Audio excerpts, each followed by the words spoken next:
Bom dia, meu irmão, bom dia, minha irmã, bom dia, meu amigo, bom dia, minha amiga, tudo bem? Nós estamos estudando, meditando e refletindo no livro de Atos dos Apóstolos e eu quero ler com você o capítulo de número 2 que diz assim: Chegando o dia de Pentecostes, estavam todos reunidos num só lugar.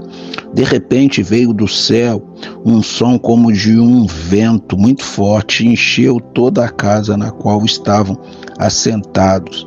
E viram o que parecia línguas de fogo e se separaram e pousaram sobre cada um deles. E todos ficaram cheios do Espírito Santo e começaram a falar noutras línguas conforme o Espírito capacitava. Havia em Jerusalém judeus devotos a Deus, vindo de todas as partes do mundo.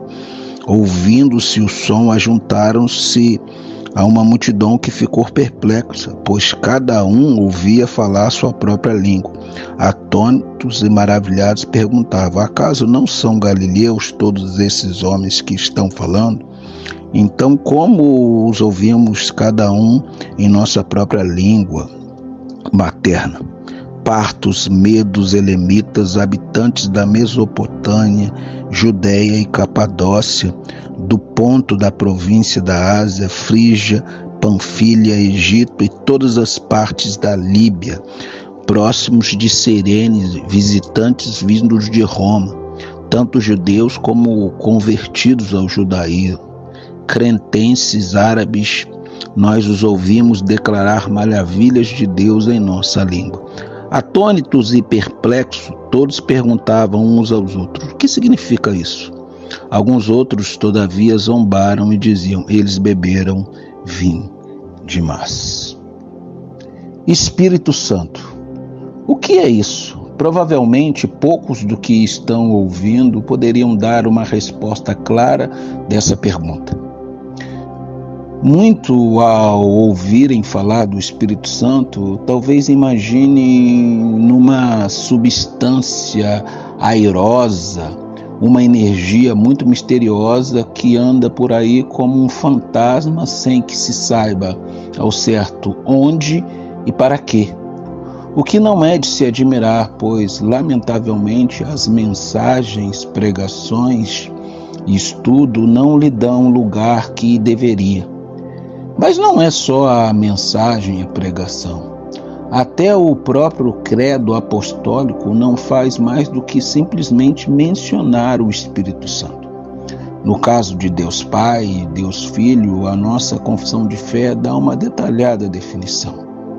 Então não é de se admirar, portanto, que tenhamos apenas uma ideia bastante vaga e indefinida sobre o Espírito Santo.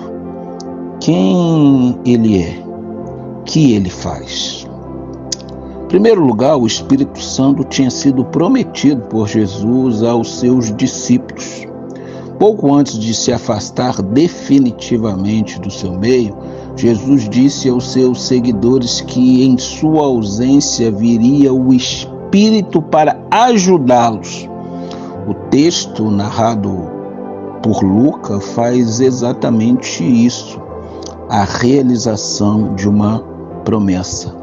Aquele que é igual a Jesus veio para substituí-lo na vida, no ministério, no trabalho dos seus discípulos. Então aqui a gente já pode responder à pergunta: o que é o Espírito Santo?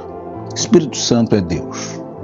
O Espírito Santo veio acompanhado de fenômenos incomuns da parte de Deus, assim como Deus enviou antes Jesus de Nazaré.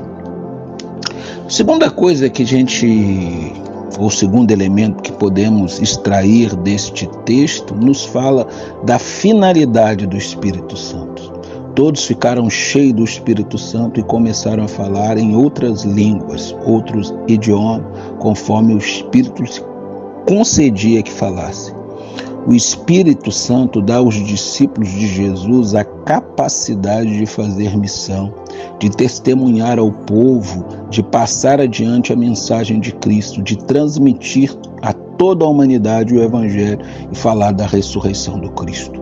Lucas enumera uma lista de povos que estavam presentes no Pentecostes. terceiro e último lugar, o elemento do nosso texto nos fala do conteúdo daquilo que os cristãos anunciavam, auxiliados, possuídos pelo Espírito Santo. O que ele tem a dizer aos povos não são conhecimento científico, dados históricos ou informações turísticas, nem ideologias pessoais. Eles não falam ao povo para estabelecer uma política de boa vizinhança ou fazer intercâmbio cultural. Não, eles falam ao povo para dizer dos grandes feitos de Deus. Quais seriam os grandes feitos de Deus? Há menos de 2 meses, os discípulos haviam visto Jesus ressuscitado, aquele mestre que fora preso, maltratado, executado, vivia. Então passaram a compreender quem era Jesus, o Filho de Deus, o Salvador dos homens.